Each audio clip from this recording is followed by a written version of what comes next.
Few డేస్లో కూడా ఆ ఎక్సైజ్ ఒక కల్మినేషన్ తీసుకొచ్చి పూర్తి స్థాయిలో దానికి ఎలక్షన్స్కి సన్నద్ధం అవుతాం.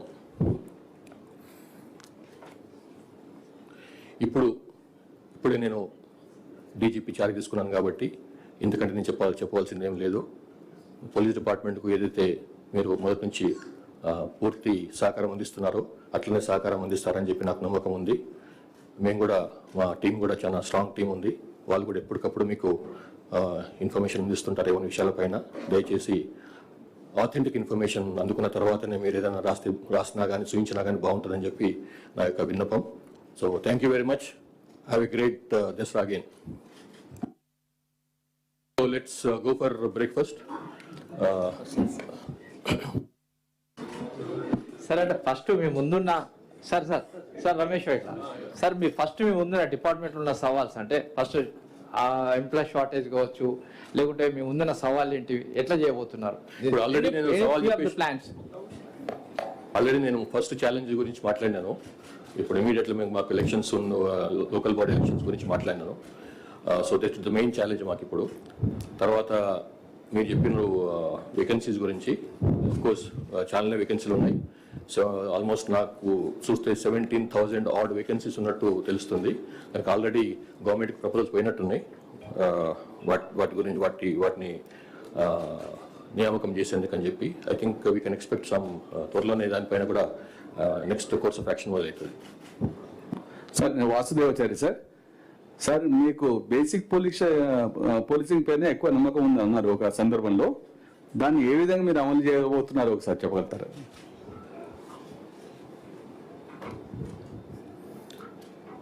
ఇప్పుడు బేసిక్ పోలీసింగ్ అంటే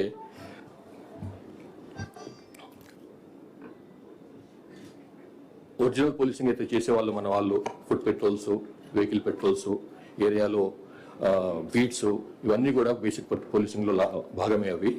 దాంతోపాటుగా ఇంటెలిజెన్స్ కలెక్షన్, బేసిక్గా ఫీల్డ్కి ఇంటెలిజెన్స్ కలెక్షన్ చేసుకోవటం, ఇదంతా కూడా బేసిక్ పోలీసులో భాగం. దాన్ని చేసుకుంటూనే, ఆ బేసిక్ పోలీసింగ్ను చేసుకుంటూనే మేము టెక్నాలజీని కూడా ఉపయోగించుకుంటాము. ఆల్రెడీ మనకు బేసిక్ పోలీసింగ్ అంటే ఫీల్డ్లోకి వెళ్ళి వాళ్ళు మన పోలీస్ మెన్ ఆఫీసర్స్ ఉన్నారో వాళ్ళకి మనం ట్యాబ్స్ ఇచ్చినాము. వాళ్ళకు సెల్ ఫోన్స్లో ఎప్పటికప్పుడే ఇన్ఫర్మేషన్ ఇచ్చేందుకని చెప్పి మనం వాళ్ళకు సెల్ ఫోన్స్ ప్రొవైడ్ చేసినాం అఫీషియల్గా. అట్లాగే సీసీటీవీలు పెట్టినాము.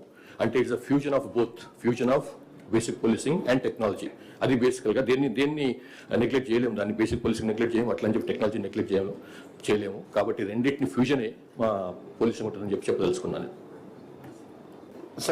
సార్ మీరు ఇంటెలిజెన్స్ గా ఉన్నప్పుడు సునీల్ సార్ టెంటింగ్ మీరు ఇంటెలిజెన్స్ గా ఉన్నప్పుడే మిమ్మల్ని రక్త పిశాచి అన్నారు మావోయిస్టులు గతంలో. ఇప్పుడు మావోయిస్టుల తీరుపై మీ డీజీపీ మార్క్ ఎలా ఉండబోతుంది సార్? అది వాళ్ళు అన్న రోజులు నాకైతే తెలియదు, కానీ మీరు మాత్రం అంటున్నారు. సార్ దేని గురించి అంటారు? డీజీపీ మన మావోయిస్ట్ మొత్తం అంతమైనట్టే ఎట్లా? ఇప్పుడు ఆల్రెడీ మొన్న కూడా నేను మేబీ ఎవరు టీవీలో మాట్లాడినప్పుడు చెప్పినాను. నేను వాళ్ళ యొక్క పాలిట్ బ్యూరో మెంబర్గా పనిచేసినటువంటి మల్లోజిల్ వేణుగోపాల్ ఎలియాస్ సోను ఆ మధ్యకాలం లాస్ట్ మంత్ అంటే August 15th నాడు ఆయన ఒక స్టేట్మెంట్ విడుదల చేసిండు, oral statement as well has written statement. ఏమనంటే, మేము సిద్ధంగా ఉన్నాము బయటికి రావటానికి. కొన్నాళ్ళ పాటు మేము పూర్తిగా యుద్ధాన్ని ఆపదలుచుకున్నాము. ఇది మా జనరల్ సెక్రటరీ ఉన్నప్పుడు, బసవరాజ్ జనరల్ సెక్రటరీ చనిపోకముందే ఈ నిర్ణయం తీసుకున్నాం మేము. చైనా అండ్ రష్యాలో ఏదైతే ప్రజా పోరాట పంథాను వాళ్ళు అవలంబించినారో అది ఇక్కడ సక్సెస్ కాలేదు. ఇక్కడ ఉన్నటువంటి గ్రౌండ్ రియాలిటీ వేరు, అక్కడ ఉన్నటువంటి గ్రౌండ్ సిచ్యువేషన్ వేరు. గుడ్డిగా మనం వాళ్ళని అవలంబించినాము, అన్వయించుకునే ప్రయత్నం చేసినాము తెలంగాణ భారతదేశపు పరిస్థితులకు. కాబట్టి అది ఇంకా ఫెయిల్ అయింది మన దగ్గర. కాబట్టి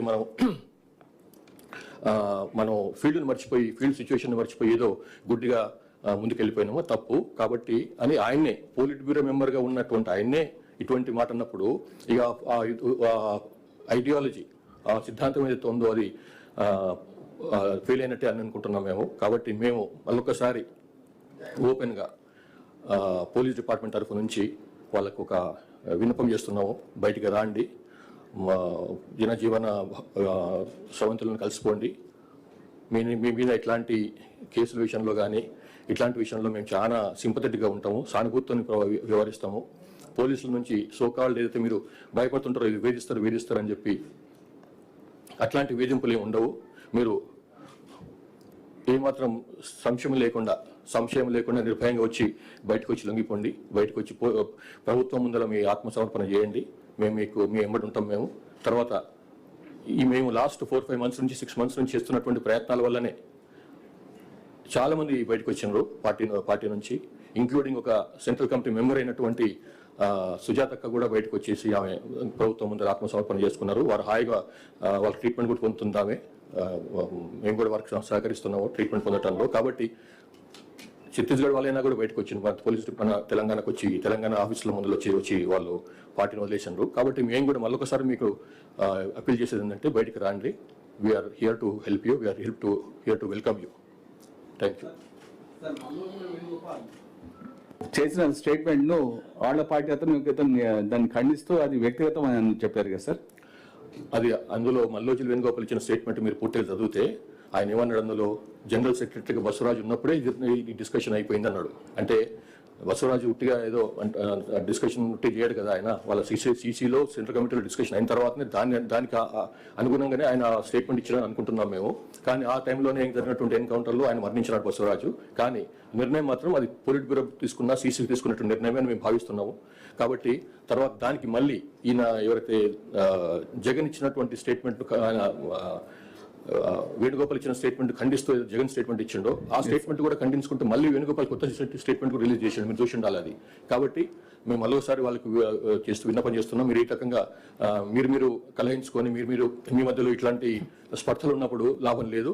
మీ ప్రభుత్వం స్టేట్ యొక్క రాజ్యం యొక్క శక్తి చాలా అపారమైంది. బయటకు రండి, దయచేసి అభివృద్ధిలో భాగం కండి. సార్, మావోయిస్టులతో చర్చలకు సంబంధించిన రకరకాల అభిప్రాయాలు వ్యక్తం అవుతుంది. దానిపైన మీ స్టాండ్ సార్. గతంలో మీరు ఇంటెలిజెన్స్ చీఫ్ ఉన్నప్పుడు డినై చేసినట్టున్నారు, ఇప్పుడు ఏమంటారు సార్? ఇప్పుడు మేము చర్చలు చేసిన లాభం లేదు. ఇది మన సమస్య కాదు. ఇది తెలంగాణలో అసలు సమస్య లేదు. ఓన్లీ కొంచెం బార్డర్ ఏరియాలో కొంచెం అప్పుడప్పుడు వచ్చిపోతున్నట్లు కాలు పెట్టి మళ్ళీ